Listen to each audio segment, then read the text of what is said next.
Hi hello అండి, అందరు ఎలా ఉన్నారు? నేనైతే చాలా బాగున్నాను. ముందుగా అయితే అందరికీ వారాహి నవరాత్రుల శుభాకాంక్షలు. సో మన ఛానల్ కనుక మీరు ఫస్ట్ టైం చూస్తే మాత్రం తప్పకుండా లైక్, షేర్, కామెంట్, సబ్స్క్రైబ్ చేసుకోండి. వెల్కమ్ టు మన ఛానల్ సహస్రానిల్. సో నేనైతే ఎగ్జాక్ట్ టైం వచ్చి ఈవినింగ్ 6:20 అలా అవుతుందన్నమాట. నేనైతే వరాహి నవరాత్రులు అయితే చేసేసుకుంటున్నానండి. నేను చేసుకోబట్టి 3 years అవుతుంది. నాకు తెలిసిన విధంగా నాకు ఎలా వీలైతే అలా మాత్రమే చేసుకుంటున్నాను. సో నేను పూజ అయితే ఎలా చేసుకుంటున్నా అయితే వీడియో అయితే చూపిస్తాను. సో వీడియో అయితే ఇలానే కంటిన్యూ అవుతుంది. ఇక అమ్మవారికి అయితే పూజ చేసుకుందాము అనేసి అయితే అన్నైతే రెడీ చేసేసుకుంటున్నాను. ఇంటి పక్క అయితే మామిడి చెట్టు ఉంది. మెల్లిగా వాళ్ళు చూడనప్పుడు అయితే తెంపుకొని తెచ్చేసాను. ఎందుకంటే ఎవరేమంటారు మనకు తెలియదు కదండి. అందుకనేసి నాకు భయం ఎక్కువ. సో చిన్నోళ్ళనైతే స్కూల్ నుంచి తీసుకొచ్చేటప్పుడు అయితే అవైతే తీసుకొచ్చాను. ఇక చేసుకుని నేను ఒక్కదన్నే కదా, నాకు తోడు ఎవరు లేరు. ఎందుకంటే మా ఆయన పోయి ఆఫీస్ దగ్గర ఉన్నారు. 2 పిల్లలు, వాళ్ళకి ఏం తెలియదు. వాళ్ళ ఇంట్లో అంగడి చేయకుండా ఉంటేనే సరిపోతుంది. సో అందుకనేసి ఇక నేనైతే ఇంటికైతే తోరణం అయితే కడుతున్నాను. ఇది కట్టేసుకున్నామంటే ఇంట్లో ఒక వైబ్రేషన్ వచ్చేస్తుంది కదా, ఒక హ్యాపీనెస్. నిజంగా చెప్తున్నా అండి, సీరియస్లీ నేను ఈ వారాహిదేవి నవరాత్రులు వేసుకోవడం వచ్చి ఇది కరెక్ట్ 3వ సంవత్సరము. ఒక్క ఇయర్ కూడా మిస్ అవ్వలేదు. ఫస్ట్ ఇయర్ 5 days చేసుకున్నాను, సెకండ్ ఇయర్ 5 days చేసుకున్నాను. బట్ ఈ ఇయర్ మాత్రమే 9 days చేసుకుంటున్నాను. నాకన్నా ముందే మా ఆయన అసలు ఏమనుకున్నాడో కానీ 9 days చేద్దాము అండ్ ఉపవాసం కూడా ఉందాము అని చెప్పాడండి. నాకు బాగా అనిపించింది. సో నాకన్నా ముందు తనే ఎంకరేజ్ చేశాక, ఎందుకంటే నా వ్రతాలు స్టార్ట్ చేసుకోమని అంటే నాన్ వెజ్ మొత్తానికే బంద్, ఇంట్లో ఏమి ఉండదు.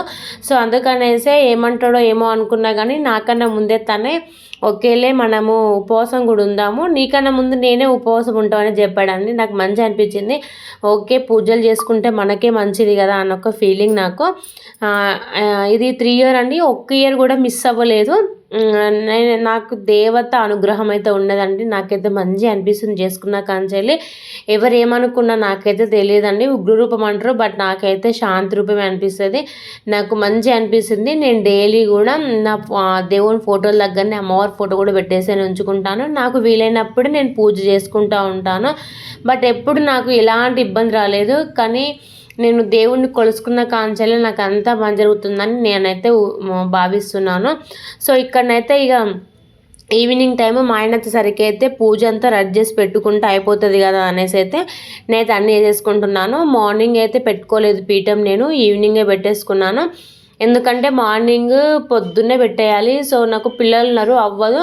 కాకపోతే వారాహి దేవిది నైటే మనము పెట్టేసుకొని పూజ చేసుకుంటాం కదా, నైట్ పూజించడమే దేవతకి ఇష్టము, నైటే పూజిస్తారనేసి నేను చాలా వరకు యూట్యూబ్లో సెర్చ్ చేసి చూశాను. సో అందుకనేసి నైటే నేనే చేసేసుకుంటే ఒక హ్యాపీనెస్ అనేసి నైటే చేసేసుకుంటున్నాను. సో దేవునికి అయితే కంద దీపం చాలా ఇష్టం అండి. దానికోసం అయితే నేను కంద అయితే దీపంలో వేద్దామని చేశాను. యాక్చువల్గా నాకు తెలుసు కందగడ్డ అనేది, సరే గడ్డ వేరు, ఈ పులగందగడ్డ అంటారు మా సైడ్ అయితే. ఇది కందగడ్డ అయితే దురద ఉంటుంది అనే విషయం తెలుసు. బట్ ఇలా క్లీన్ చేసినా కూడా దురద వస్తుందని నేను ఎక్స్పెక్ట్ చేయలేదు. ఆద్ర మీద అయితే నేనైతే చేసేసాను. 2 hands విపరీతంగా దురద వచ్చింది. ఒక్క 10 నిమిషాల దాకా నాకు చుక్కలు చూపించింది అన్నమాట. అసలు మనశ్శాంతి లేకుండా అయిపోయింది. ఎందుకు అర్థం కాలేదు. అంటే తెలుసు దురద ఉంటుంది, దాంట్లో చిగురు సంథింగ్ వేసేసి ఉడకబెడతారు అనేసి తెలుసు. బట్ ఇలా ముట్టుకున్నా కూడా దురద వస్తుందో నాకు నిజంగా సీరియస్గా తెలియదు. నాకు ఈరోజు తెలిసిందన్నమాట. సో ఇది నిన్నటి వ్లాగ్ అండి. నేను ఈరోజు వ్లాగ్ రేపు అంటే నేను డే 1ది నిన్న అమ్మవారు నిన్న స్టార్ట్ కదా, ఈరోజు అప్లోడ్ చేశాను. ఈరోజు వ్లాగ్ రేపు అప్లోడ్ చేశాను. ఇలా డే బై డే అప్లోడ్ చేసుకుంటూ ఉంటాను అన్నమాట. ఎందుకంటే వీలవ్వదు కదా మనకి. కానీ ఎట్లా దురదొచ్చిందంటే ఘోరంగా వచ్చింది. ఒక 10 నిమిషాలు అవ్వలేదు. ఆయిల్ రాసుకున్నాను, అది రాశాను, ఓకే. ఆ తర్వాత కొద్దిగా సెట్ అయిపోయింది.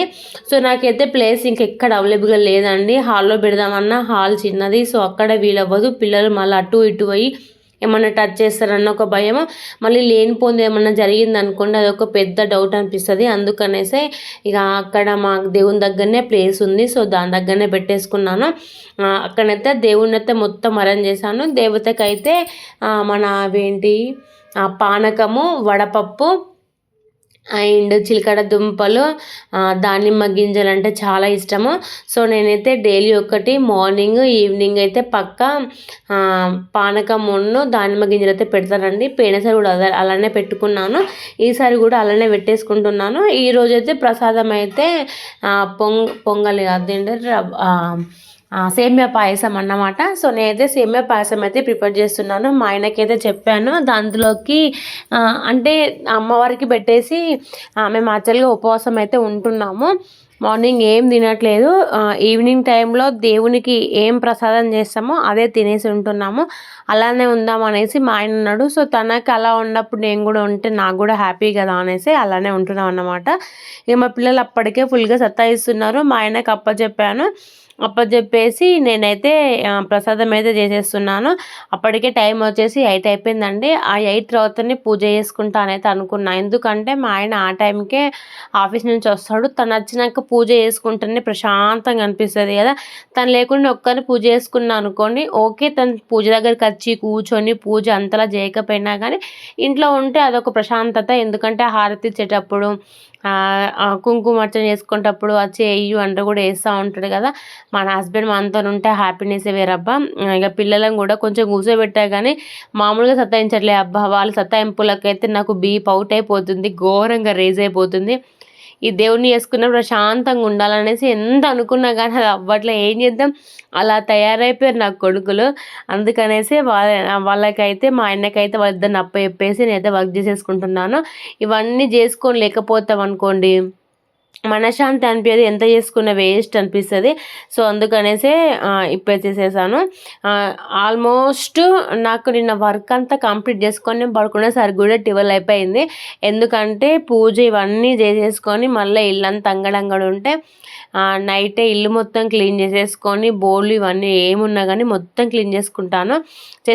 నేను ఎప్పుడు ఇలా చేయను. ఎందుకనంటే మనం ఇంట్లో పీఠం పెట్టుకున్నాము, అమ్మవారు నైట్ టైంలో తిరుగుతూ ఉంటుంది, శుభ్రంగా లేకపోతే బాగుండదు కదా అన్న ఒక ఫీలింగ్ అయితే నాకు తొక్కి వచ్చేసి సో ఇల్లు అయితే మొత్తం క్లీన్ చేసి పెట్టుకున్నాను. మనం పూజించేదే అమ్మవారిని, అమ్మకి క్లీన్గా లేకపోతే ఎలా ఉంటుందని ఒక ఉద్దేశం కొద్ది అయితే మొత్తం ఇల్లు మొత్తం క్లీన్ చేసి అంత అయిపోయి పడుకునేసరికి అయితే 11:30 అయిపోయింది, ఆల్మోస్ట్ 12 అనుకోండి. కానీ ఎందుకోనంటే నిద్ర కూడా అస్సలు అవ్వలేదు. నాకు అమ్మవారి మీద ధ్యాస ఎక్కువ ఉండిపోయింది.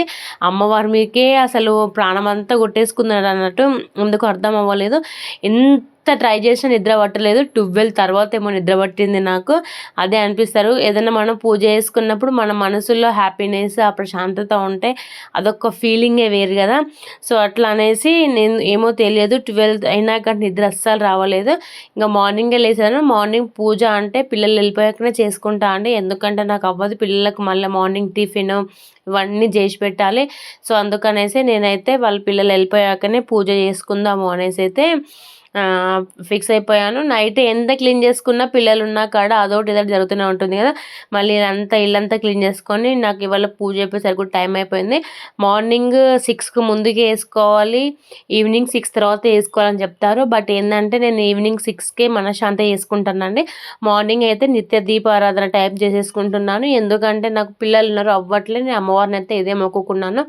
నాకు ఎలా వీలవుతుందో నేను అలానే వేసుకుంటాను. తల్లి నన్ను నీ బిడ్డలు ఆరాధించు, నీ బిడ్డ నన్ను దగ్గర పెట్టుకో అని చెప్పేసుకున్నాను. ఎందుకంటే మనము తెలిసి తెలియక చాలా తప్పులు చేస్తూ ఉంటాము. అలాంటి మళ్ళీ ఏదైనా పొరపాటు జరిగితే అయ్యో ఇది జరిగింది కదా అన్న ఫీలింగ్ రావద్దు అనేది, నాకు ఎలా అనిపిస్తుందో నాకు ఎలా చేసుకోవాలనిపించిందో నేను అలానే చేసుకుంటున్నాను. దీంట్లో అది ఇది అనేది ఏం లేదండి.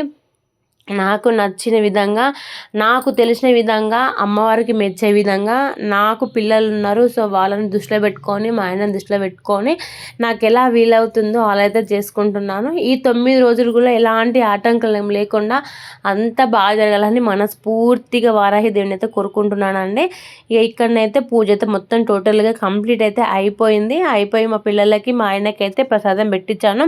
సో నేను దేవుని దగ్గర కొంచెం అట్లా ఇట్లా క్లీన్ చేస్తున్నా. అమ్మవారికి ధూపం అంటే చాలా ఇష్టము, ధూపం కూడా వేసేసాము. అంత అయిపోయితే మొత్తం క్లీన్గా వేసేసి పెట్టేసుకున్నామంటే ఒక మనశ్శాంతి. సో చూసేయండి, ఇదే మన వారాహి దేవి నేను చేసుకున్న దేవి. అమ్మవారికి అయితే కనదీపం చాలా ఇష్టం, పెట్టానండి. ఇంకా పెట్టాలని కానీ దొరకట్లేదు. సో ఇది వీడియో నచ్చితే మాత్రం తప్పకుండా లైక్, షేర్, కామెంట్.